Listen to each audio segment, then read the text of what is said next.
다시 한 번 더 시작. 기도의 장애가 되는 것이 무엇인가? 네, 오늘 우리가 기도에 대해서 한번 살펴보고자 하는데요. 이 기도를 조금 다른 시각으로 한번 바라보고 오늘 말씀을 준비해 봤는데요. 네 가지 질문을 제가 여러분들에게 하겠습니다. 속으로 대답하시면 됩니다. 첫 번째 질문은, 여러분은 기도할 때 나의 뜻이 이루어지길 위해 기도하십니까? 아니면 하나님의 뜻을 이루어지기를 기도하고 계십니까? 속으로 한번 대답을 해보시면 아마 우리는 하나님의 뜻이라고 말은 그렇게 할 거예요. 그런데 우리가 실제로 기도하는 것을 보면 내 뜻이 이루어지기를 기도하고 있다는 거죠. 그리고 두 번째 질문입니다. 여러분, 기도할 때 나도 기도를 좀 잘했으면 좋겠다라는 생각을 하고 있죠. 그러면 그 잘하는 기도의 기준이 무엇일까요? 생각해 보세요. 보통은 이렇게 생각합니다. 아주 유식하고 고급진 그런 어휘, 단어를 쓰고 유창하게 막힘없이 하는 기도를 보면서 야, 저분은 기도를 잘한다 라고 생각을 하지요. 자, 그렇다면 진짜 기도가 무엇일까요? 잘한다라는 기도는 내 중심이었던 기도가 하나님 중심으로 옮겨질 때 이것이 제대로 하는 기도입니다. 유창한 언어, 고급진 단어, 막힘없이 하는 기도가 잘하는 것이 아니라 그 기도의 내용의 중심이 나 중심이었던 것이 하나님 중심으로 옮겨질 때 이것이 진짜 기도라는 거죠. 세 번째, 여러분들은 기도할 때 하나님과 나와의 소통이 이루어지십니까? 아니면 일방적으로 내 얘기만 하고 계십니까? 질문이에요. 한번 속으로 대답해 보시길 바라고요. 마지막 네 번째예요. 여러분의 기도는 잘 응답되어지는 것 같습니까? 아니면 응답이 좀 잘 안 되는 것 같다라는 느낌이 드십니까? 어떤 기도는 응답이 되고 어떤 기도는 응답이 잘 되지 않는 걸 볼 때 과연 어떻게 해야 제대로 기도를 할까라는 생각이 들죠. 자, 정리를 해볼까요? 첫 번째는 질문이었죠. 나의 뜻을 구하고 있습니까? 하나님의 뜻을 구하고 있습니까? 두 번째는 기도 잘한다는 기준이 과연 무엇일까? 세 번째는 기도할 때 하나님과의 소통이 이루어집니까? 아니면 나만 혼자서 일방적으로 말씀을 이야기를 하고 있습니까? 기도 응답이 잘 됩니까? 그렇지 않습니까? 자, 이 네 가지 질문을 여러분 마음속에 잘 담고 나에게 한번 적용을 해 볼 수 있길 바랍니다. 자, 그렇다면 이 부분을 놓고 바로 예수님의 제자들이 예수님께 나와서 질문한 거예요. 예수님, 기도를 어떻게 해야 잘하는 것입니까? 기도를 어떻게 해야 될 것입니까? 라고 물어본 것이 오늘 본문에 나온 건데 그것을 뭐라고 부르지요? 주 기도문이라고 부르죠. 주의 기도를, 예수님의 기도를 가르쳐 주셨습니다. 그런데 예수님이 주의 기도, 주기도문을 가르쳐 주시기 전에 하셨던 말씀이 오늘 본문의 내용입니다. 여기에서 지금 무슨 말씀을 하고 계시냐면, 야, 잘 봐. 너희들의 기도를 이렇게 해야 되는데 기도에 장애물이 있다라고 하면서 말씀해 주시는 거예요. 오늘 그거를 한번 먼저 살펴보고자 합니다. 첫 번째, 기도의 장애가 뭐냐면은 그 기도가 위선적인 거예요. 그러니까 종교적인 기도가 되지 않도록 주의하라라고 하는 거예요. 5절 말씀 읽어볼게요. 시작. 또 너희는 기도할 때에 외식하는 자와 같이 하지 말라. 그들은 사람에게 보이려고 회당과 큰 거리 어귀에 서서 기도하기를 좋아하느니라. 내가 진실로 너희에게 이르노니 그들은 자기 상을 이미 받았느니라. 아멘. 자, 주기도문을 가르쳐 주시기 전에 자, 너희들은 외식하는 자의 기도에 대해서 주의하라고 말씀하시죠. 외식하는 기도가 무엇일까요? 사람에게 보이는 기도죠. 예수님은 이런 기도를 위선적이다라고 말씀하십니다. 성경에 보면 예수님이 끊임없이 바리새인들에 대해서 위선적이다라고 지적을 하고 계십니다. 그들은 신앙생활을 하면서 열심히 한다라고 생각하는데 하나님께 보이는 신앙이 아니라 사람에게 보이는 위선적인 신앙이었고 기도였다는 것이죠. 성경에서 말하는 위선적인 사람들, 우리는 그런 사람들을 종교적인 신앙인이다라고 말합니다. 교회를 다니는 사람 가운데 종교적인 사람이 있고 신앙적인 사람이 있습니다. 그런데 우리가 신앙생활하면서 나도 모르게 자꾸만 종교인으로 바뀌어가는 걸 봅니다. 신앙인으로 바뀌는 것이 아니라 종교인으로 바뀌어가고 있다는 것이죠. 그렇다면 종교인과 신앙적인 사람의 그 구분은 뭐냐면, 종교적인 사람은 하나님을 믿기는 믿어요. 그런데 세속적으로 믿습니다. 종교적인 사람은 하나님께 기도를 하기는 합니다. 그런데 세속적인 것을 자꾸만 얻으려고 그럽니다. 그런데 신앙적인 사람은, 복음적인 사람은 기도할 때에 어떤 세상적인 것을 얻기보다 하나님을 더 알고자 합니다. 지금 여러분의 기도를 한번 생각해 보세요. 내가 기도를 하고 있는데 나는 어떻게 기도하고 있는가? 오늘 우리가 이 자리에서 예배하고 찬양하고 기도하고 말씀을 듣고 있는데 우리는 세상적인 것을 얻기 위해서 이 자리에 있는가? 세상적인 것을 얻기 위해서 예배를 하고 기도하고 있는가? 아니면 하나님을 정말 알고 만나기 위해서 예배를 하고 찬양을 하고 기도하고 있는가? 하나님을 알기 위해서입니까? 아니면 세상적인 어떤 것을 얻기 위해서 이 자리에 있습니까? 사실 우리가 이 신앙의 기준이 반듯하게 세워지지 않으면은 나도 모르게 종교인이 된다는 거예요. 형식적인 신앙인. 자, 위선적인 사람이 될 수 있다는 거죠. 그래서 예수님은 위선적인 사람을 향해서 뭐라고 하시냐면 회칠한 무덤과 같다라고 하죠.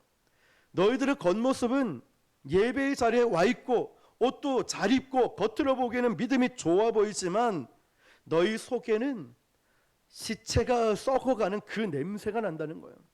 이 말씀 굉장히 무서운 말씀이죠. 자, 나는 종교적인 신앙인인가 아니면 신앙적인 신앙인인가 점검해 봐야 돼요. 종교적인가 신앙적인가. 자, 또 두 번째는 우리가 경계해야 될 동기가 뭐냐면 은밀함이라는 거예요. 은밀함. 예수님은 6절에서 이렇게 말씀하셔요. 시작. 너는 기도할 때에 내 골방에 들어가 문을 닫고 은밀한 중에 계신 내 아버지께 기도하라. 은밀한 중에 보시는 내 아버지께서 갚으시리라. 아멘. 아멘. 자, 두 번째 키워드는 은밀함입니다. 은밀함. 자, 은밀한 이 기도의 동기는 항상 하나님과 나 사이에 있습니다. 다시 말하면 하나님과 나와의 사랑의 문제라는 거예요. 그러니까 이런 사람은요, 아무도 없을 때도 늘 기도합니다. 누가 보지 않아도 은밀한 가운데 기도하고 누가 알아주지 않아도 은밀한 가운데 섬깁니다. 은밀한 가운데 어떤 귀한 일들을 감당하지요. 하나님과의 관계니까, 하나님을 사랑하는 그 관계니까. 자, 그렇다면 우리의 기도도 점검해 보자고요. 내 기도의 동기가 무엇입니까, 여러분? 여러분 기도할 때 종교적인 사람은요, 내가 기도하면서 세상적인 것을 무엇을 얻으려고만 합니다. 자, 조금 더 극단적으로 말씀드리면 하나님을 이용해서 뭔가를 얻으려고 하는 사람이 있죠. 바리새인들의 기도 모습이 성경에 나오지요. 바리새인들은 금식 이야기를 이렇게 다루고 있으면서 바리새인들은 정기적으로 금식 기도를 했습니다. 그런데 이들의 금식 기도는 뭐 며칠씩 하는 그런 기도가 아니라 하루만 했다고 합니다. 여러분 금식해 보신 분들은 아실 거예요. 하루 금식한다고 뭐 크게 달라지진 않지요.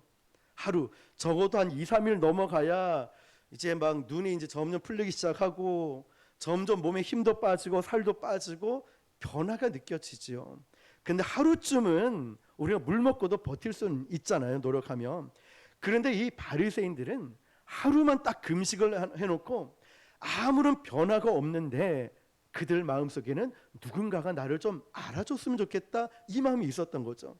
그래서 바리새인들은요, 세수도 안 하고 일부러 초췌한 모습 보이고 우리식으로 얘기하면 화장도 하지 않고 깨재재하게 보이면서 사람들이 궁금하게 만드는 거예요. 너 당신 왜 그래? 왜 이렇게 꾀째째해 보여? 왜 이렇게 눈이 풀렸고 힘이 없어 보여? 왜 옷에서 이렇게 냄새가 나고 왜 그래? 라고 하면 그 바리새인들은 이런 말 하는 거 좋아했어요. 제가 금식 중이라서요. 제가 지금 금식 중입니다. 이런 말을 하고 싶은 거였죠. 그런데 그러한 모습이 바리새인들에게만 있는 것이 아니라 저에게도 있고 우리에게도 있다는 거예요. 우리는 기도할 때 하나님과 나와의 관계성, 이 관계를 기억을 한다면 은밀함이 드러나죠. 하나님이 나를 아시니까. 그런데 이 기도를 통하여서 영적인 존재임을 드러나는데 남들이 자꾸만 알아주기 바랄 때가 있어요. 내가 몇 시간 기도하는지 아냐고, 내가 새벽 기도를 하고, 내가 금식 기도를 하고, 내가 기도를 얼마나 많이 하는 줄 알아? 이러면서 사람들에게 드러나고 보여주고 사람들이 인정을 해주는 게, 그런 마음들이 있을 때가 있죠. 나는 하나님 앞에서 기도한다고 하고 하나님과의 관계 속에 있다고 생각하면서도 내 기도하는 모습을 누군가가 알아줬으면 좋겠다, 이런 모습이 있다는 것이죠. 저도 생각을 해보았습니다. 저의 기도가 언제 간절해질까? 저 생각으로 저의 간절한 기도는 항상 뭔가를 도와달라고 기도할 때 간절해졌던 것 같아요. 내 힘으로 되지 않는 일들 가운데 하나님 도와주십시오, 이 기도할 때 저는 간절해지더라고요. 다급해지더라고요. 물론 그 간절한 그 기도가 잘못된 것은 아니에요. 하나님과 나 사이의 친밀한 관계 때문에 그런 기도가 나와야 되는데, 하나님과 나와의 관계는 둘째치고 내 문제, 내 기도의 응답을 위해서만 간절해지는 게 있다는 것이죠. 우선순위에. 그래서 우리가 물어봐야 될 중요한 질문은, 하나님은 나에게 어떤 존재일까? 오로지 나에게 도움을 주시는 분일까? 아니면 내가 정말 주님과 나와 사랑하는 관계일까? 여러분, 내가 기도할 때 내가 정말 하나님을 좋아해서, 하나님을 사랑해서 내가 기도를 하는 것일까? 아니면 정말 이 필요한 것 때문에 기도할 것인가? 우리의 동기를 분명하게 할 필요가 있습니다. 필요도, 그거 문제를 놓고 기도도 해야지요. 그러나 우선순위를 말씀드리는 거예요. 내적인 동기를, 하나님을 사랑하고 하나님과의 관계 때문에 거기서 영적인 영성이 살아나고, 그곳에서 누군가가 알아주지 않고 인정해 주지 않아도 은밀한 가운데도 부르짖는 간절함이, 그 기도가 나온다면 말이죠. 이걸 분명히 하라고 하는 거예요. 자, 세 번째는 뭐라고 말씀하시냐면, 장애가 종교적인 기도 특징 중 하나가 뭐냐면 중언부언한다는 거예요. 7절입니다. 시작. 또 기도할 때에 이방인과 같이 중언부언하지 말라. 그들은 말을 많이 하여야 들으실 줄 생각하느니라. 아멘. 이 이방인들의 종교적인 사람들은 어떻게 생각하냐면, 하나님께 내가 말을 많이 해야지 기도 들어주실 거야 라고 생각을 했어요. 다른 말로 하면, 내가 하나님 앞에 이만큼 노력하면 하나님이 내 기도 들어주실 거야. 그리고 또 기도할 때 우리가 아주 멋진 미사어구, 그러니까 아주 고급진 단어들, 이렇게 유창하게 해야지 하나님이 내 기도 들어주실 거야 라고 생각을 합니다. 조금만 우리 깊이 한번 생각해 봤으면 좋겠습니다. 우리가 이렇게 많이 기도하고 노력을 하는데 하나님이 그 기도에, 내 노력에 응답해 주실 거야. 그런데 우리 마음속에는 그런 하나님이라고 한다면 우리가 과연 좋으신 선하신 하나님이실까요? 우리가 노력하고 우리가 뭔가 좀 멋진 말을 해야 들어주시는 분일까요? 다르게 이야기하면 이래요. 내가 하나님을 설득할 수 있다라고 생각을 해요. 어떤 멋진 말, 어떤 고급진 단어, 어떤 사람들 보기에 막 우렁찬 목소리로 몇 시간씩 기도하면서, 그런 기도도 필요한데 중요한 건 이거예요. 내가 하나님을 설득하기 위해서 많이 한다는 이 부분을 말씀드리는 거죠. 그러다 보니 오늘 7절 말씀과 같이 중언부언을 해요. 중언부언, 횡설수설합니다. 기도를 하면서 무슨 말하는지를 몰라요. 더 많은 시간을 투자를 합니다. 그런데 그렇게 노력하고 헌신하고 희생하고 뭔가 멋진 말을 해야 하나님이 내 기도를 들어주신다고 착각할 때가 있죠. 시편 37편 4절입니다. 시작. 또 여호와를 기뻐하라. 그가 내 마음의 소원을 내게 이루어 주시리로다. 중요한 말씀은 이겁니다. 우리 마음의 소원을 이루어 주시는 것은, 중요한 것은 여호와를 기뻐할 때라는 거죠. 정말 주님을 기쁘시게 하고 하나님을 사랑하는 이 동기 가운데 기도의 분량도 중요하고요, 우리가 정말 간절하게 하는 기도도 중요한데 지금 오늘 다루고자 하는 말씀은 나의 노력과 열심으로 멋진 말로 하나님을 설득시키는 기도가 아니라 정말 하나님을 감동시키는 그 하나님과의 뜨거운 관계 속에서 하나님을 기쁘시게 하는 가운데 우리 마음의 소원을 이루어 주신다는 것이죠. 여호와를 기뻐하는 자의 소원은요 세속적이지 않습니다. 우리가 하나님을 기쁘시게 할 때 기도 내용이 달라져요. 종종 기도하시는 분들의 이야기들을 들어보면 처음에는 내 자신을 위해서 기도하고 가정을 위해서만 기도했는데 이제는 교회를 위해 기도하기 시작하고 부산을 위해 기도하고 나라를 위해 기도하기 시작했답니다. 기도가 점점 바뀌어요. 그런데 그분들의 고백은 정말 같아요. 목사님, 나는 정말 기도할 제목이 많아서 나를 위해서 기도 못했는데 하나님은 나는 세계 민족 열방 교회들 위해 기도하는데 하나님은 내 기도에 응답해 주셨어요. 그런 고백들이 있죠. 우리 가정을 위해서 기도할 시간이 없어서 그냥 하나님 아시지요 이 말 한마디만 했는데 하나님이 내 문제를 해결해 주시더래요. 왜 그럴까요? 먼저 그 나라와 의를 구하라. 그러면 이 모든 것을 너에게 더해 주시리라. 먼저 그 나라와 의를 구하는 믿음이 있으니 하나님을 기쁘시게 하는 믿음이 있으니까 하나님의 내 삶을 책임져 주신다는 거죠. 여호와를 기뻐하는 사람은요 세속적인 기도 제목을 하지 않아요. 여호와를 기뻐하는 자는 단순한 내 필요 목적을 위해서만 기도하지 않더라고요. 하나님 나라와 의를 구하게 됩니다. 전도도 마찬가지예요. 우리가 열매 있으면 얼마나 좋습니까? 그러나 하나님 나라를 생각하는 거예요. 오늘 전도하면서 한 미용실에 들어갔는데 손님이 계셨어요. 그러면서 이제 이거 왜 주는 거예요? 어디서 나왔어요? 제 얘기를 하려고 했는데 이제 사장님과 친해지니까 사장님이 아유 부곡 순복음교회고 목사님이고 설명을 다 해주는 거예요. 그러면서 이제 왜 이렇게 이런 거 하는 거예요? 라고 묻는 거예요. 질문을 해오면 이제 대화가 이제 이어지거든요. 저는 정말 하나님이 저를 사랑하시고 그리고 제가 받은 사랑을 여기 계신 모든 분들에게 전하고 있어요. 교회에서는 이걸 전도라고 해요. 그럼 목사님 교회는 부흥이 많이 됐어요. 어떻습니까? 라고 물어봐요. 우리는 크게 엄청난 부흥을 영적인 건 있지만 숫자적인 건 조금 천천히 하나님이 주시는데 우리는 아주 크진 않지만 가족과 같은 따뜻함이 있는 교회예요. 하나님의 사랑이 있는 교회이고 언제든지 오시면은 그 따뜻한 사랑을 경험할 수 있을 거예요. 이 지역과 이 정말 만나는 사람들 통하여서 그분이 예수님을 알고 또 언젠가 하나님 때의 열매가 맺힐 걸 바라보며 가는 것이죠.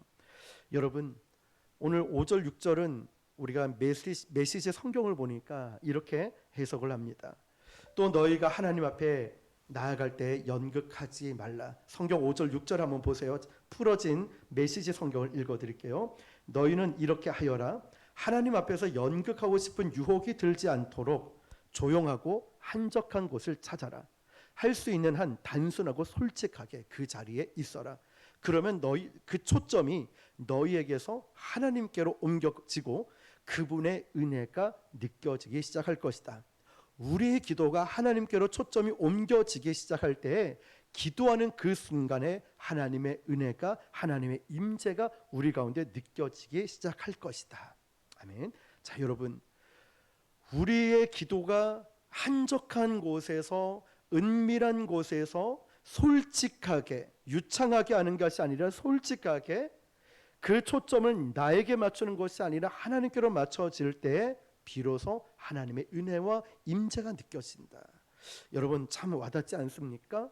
우리가 이 자리에서 함께 통성 기도하고 중보 기도하는 것도 있지만 우리가 집에 어떤 한 방에 들어가서 아니면 예배실에 아무도 없을 때 혼자 와서 하는 이런 은밀한 중에 하는 기도, 혼자 그 은혜 가운데 나에게 맞췄던 초점이 하나님께로 옮겨가서 드려지는 이 기도에 우리는 조용히 뜨거운 눈물이 흐르고 우리 마음속에 간절함이 생기고 하나님의 임재를 경험한다라는 것이죠. 그 다음에 예수님이 이렇게 말씀하시며 주기도문을 알려주십니다. 그리고 우리가 하나님 앞에 기도할 수 있는 중요한 동기는 이겁니다. 우리가 첫 번째 찬양 부른 거 기억하죠? 나는 선한 주님을 믿네. 우리가 선하신 주님을 믿기 때문에 우리가 기도할 수 있는 거예요. 내가 힘들어도 어려워도 아파도 정말 답답한 문제들이 여전히 있다 할지라도 우리는 선하신 주님을 믿기 때문에 기도할 수 있는 것이죠. 그렇다면 또 질문이에요. 오늘 이 자리에서 예배 드리고 있는 여러분은 하나님의 선하심을 믿고 있습니까? 정말 진심으로 하나님의 선하심을 믿고 있습니까? 한번 속으로 대답해 보세요.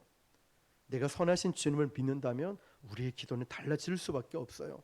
우리는 교회 안에서 정말 열심히 신앙생활하고 오랫동안 기도하고도 있는데 선한 주님을 믿는다면 너무나 고집스럽고 자기중심적이고 이기적이었던 사람들이요 변하기 시작해요. 거룩한 삶의 열매가 맺혀요. 어떤 분은 아니 저렇게 예배를 잘 드리고 저렇게 헌신하고 저렇게 기도를 열심히 하는데 아니 성격이 왜 그래? 아니 저 사람은 왜 이런 말을 하지? 라는 생각이 들면 혼란스러워요. 도대체 신앙이 뭐지? 예수 믿는 게 뭐지? 우리는 그 사람을 보면서 신앙적인 사람이 아니라 종교적인 사람이구나 라는 걸 알 수 있죠. 우리가 예수를 믿은 지 오래되고 하나님 앞에 진심으로 기도하고 또 기도하면 기도할수록 우리는 하나님의 성품을 닮아가게 돼요. 우리는 기도만큼 좋은 하나님의 성품을 닮아가게 돼 있어요. 그렇다면 여러분 기도하는 이 시간들만큼 하나님의 성품을 닮고 있을까요? 예배 드리는 이 많은 오랜 시간만큼 내가 하나님을 닮고 있을까요? 한번 내 자신을 점검해 봐야죠. 주님을 닮아가고 있습니까? 주님을 닮아가고 있냐고요. 우리 신앙의 공동체, 우리 교회에서 중직을 맡고 있고 우리가 함께 예배를 드리고 있는데 리더로 섬기고 있는데 그만큼 주님을 닮은 성품으로 이어지고 있습니까? 그런데 지난 주일도 우리 참된 교사의 자질에 대해서 나누었는데 너무나 저도 말씀을 준비하면서 부끄럽더라고요. 이 목사인 저도 그렇게 살지 못하는 제가 너무 찔려요. 그런데 말씀을 준비하다가 소망을 발견한 건 넘어지고 쓰러지고 부족해도 성숙함을 증명해 볼 수 있잖아요. 넘어져도 일어나고 실패해도 일어나고 잘못했으면 회개하고 일어서는 모습을 통하여 성숙함을 증명해 보일 수 있죠. 오늘 이 말씀도 마찬가지예요. 하나님 제가 기도를 이렇게 하는데 예배를 이렇게 드리고 교회에서 중직을 맡고 있음에도 저는 이 주님의 성품을 닮아가지 못하고 있습니다. 너무 괴롭습니다. 주님. 그런 마음으로 나갈 때 하나님 그럼에도 불구하고 제가 나아지는 모습, 주님을 닮아가는 모습으로 살아가겠습니다. 이 모습을 보여주는 것, 주님의 성품을 닮아가는 것 말이죠. 완전할 수는 없어요. 그렇지만 나아질 수는 있다는 거예요. 완벽할 수는 없지만 성숙함을 보여줄 수는 있어요.